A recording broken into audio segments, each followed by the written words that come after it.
For 12 days, something else was breathing for my son, a machine, cold, steady, lifeless, keeping him alive when his own lungs couldn't.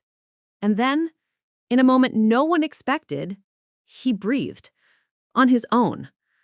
One shaky cry, and just like that, everything changed. But to understand the power of that one sound, you have to understand the silence that came before it. I didn't hear his first cry. There was no joyful shout of, "It's a boy!" No warm bundle placed on my chest. Just the blur of surgical lights and the panic in the room when they couldn't get him to breathe. He was born at 29 weeks, 3 months too soon. 2 pounds, 1 ounce. Too fragile to cry, too tired to try. They whisked him away before I ever saw his face. I laid there, numb and cold, staring at the ceiling, wondering if my baby had made it into the world or if he'd already left it. The first time I saw him, he was inside a plastic box, his body wrapped in wires and tubes, his chest rising and falling with the rhythm of the ventilator. I reached through the porthole with a trembling hand, afraid to touch him, afraid I'd do something wrong, afraid he wasn't really mine, because mothers are supposed to hold their babies, not ask permission to look at them. And he didn't cry. Not then. Not ever. The nurses told me it was normal, that preemies often don't cry, that their lungs are too weak, their body's too tired. But I didn't care what was normal. I just wanted to hear my baby's voice. And I couldn't. For 12 days, I couldn't. Every day in the NICU felt like an entire lifetime. I lived by the monitors, watched his oxygen numbers, learned to count heart rate dips, memorized alarms like lullabies. I slept in fragments. I ate because someone made me. I spoke in short, clinical sentences. His output was low today. He tolerated his feed. They increased the oxygen again. But inside, I was drowning. Then came day 12. I'd gone home for a few hours, the guilt of it already eating me alive. Just as I was heating water for a shower, my phone rang. It was the NICU.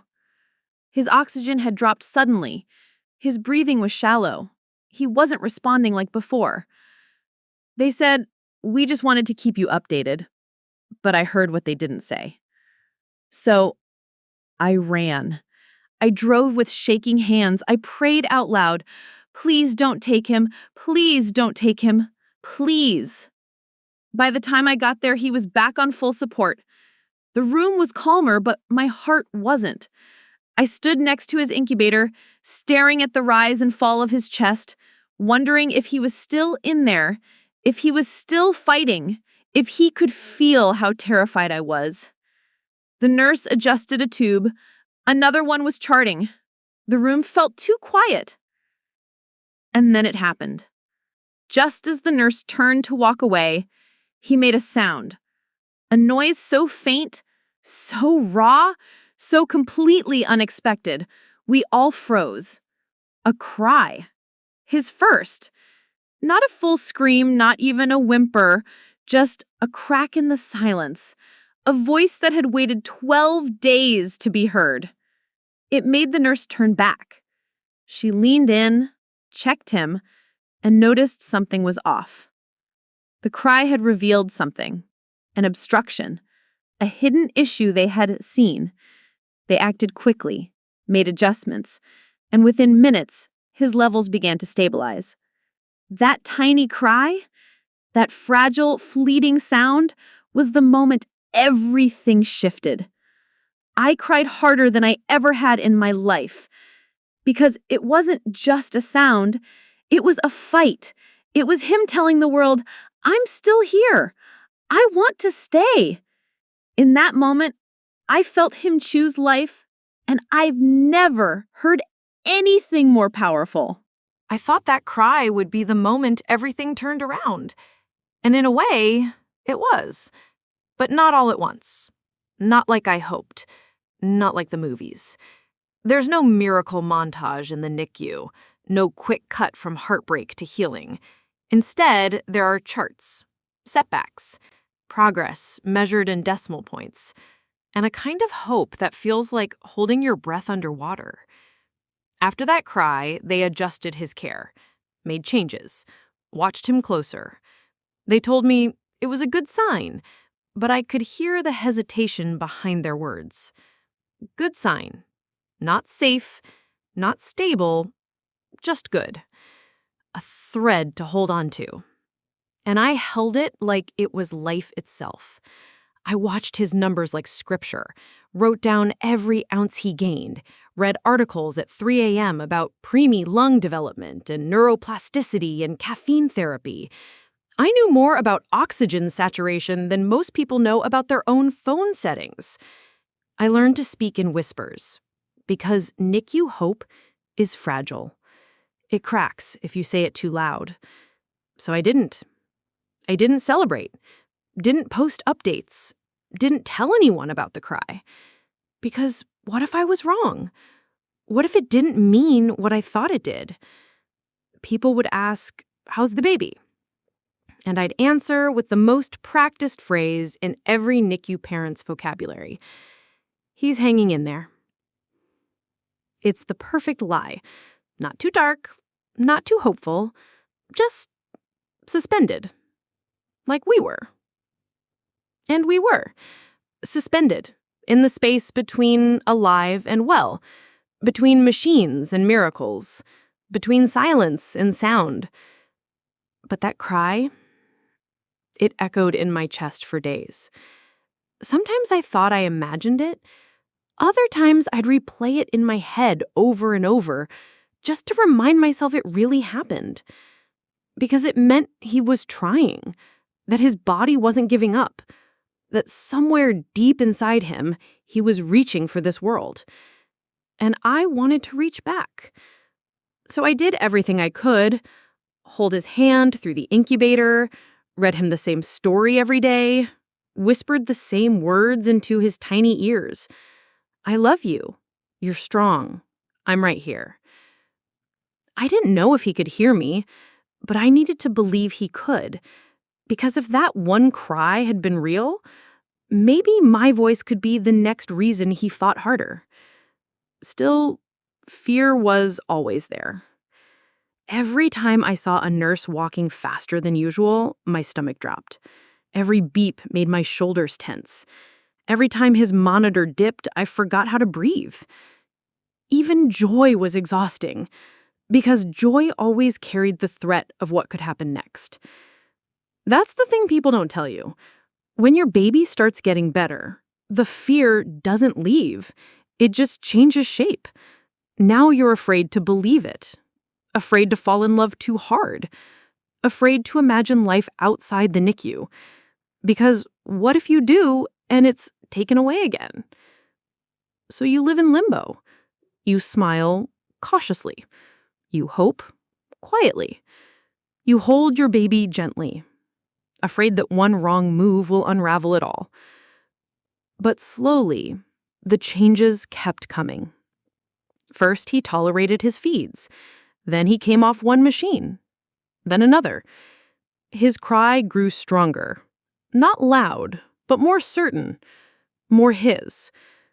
I remember the first time he looked straight into my eyes. Not a reflex, not a flutter, just locked in. And I felt it. That unspoken thread connecting us. Not just mother and child, but survivor to survivor. He had fought to stay, and I had fought to stay beside him. We were healing, both of us, even if we didn't know what healing would look like yet. That cry, the one I thought would be a turning point, wasn't the end of the storm, but it was the proof I needed that we weren't drowning anymore. It told me we still had time, still had a chance, still had each other. It reminded me that miracles don't always come in the form of perfect moments. Sometimes they come wrapped in fear, whispered in tears, hidden in something as small as a breathy cry that barely fills the room. And if you're not listening, really listening, you might miss it. But I didn't. And neither did he. They handed him to me like he might break. And honestly, I was afraid he would. He still had tubes, still needed support. But for the first time in weeks, he was no longer behind glass. He was in my arms. And I froze. Because for days I had longed for this, dreamed of it, ached for it. But in the moment it finally happened, I was scared. Scared to move, scared to breathe, scared that this was some kind of beautiful illusion that would disappear if I blinked too long. He was so small. His body barely reached from my wrist to my elbow. His skin still had that fragile, translucent tone, like it didn't fully belong to this world yet. But his warmth was real, his heartbeat was real, and his breathing, it wasn't mechanical anymore. It was his. I held him against my chest, skin to skin, his ear resting right above my heart. And for the first time since he was born, the world was quiet. No beeping, no alarms, no clipped language from doctors making the next call. Just us. And I cried. Not the broken, silent tears I had cried every night before. This time, the tears came from a different place. Not panic, not fear, but awe. Because I was finally holding the baby I wasn't sure I'd get to keep. And that changed everything. I talked to him softly, told him about the sun outside the hospital, told him about his name and what it meant, told him that I wasn't afraid anymore, because he wasn't either.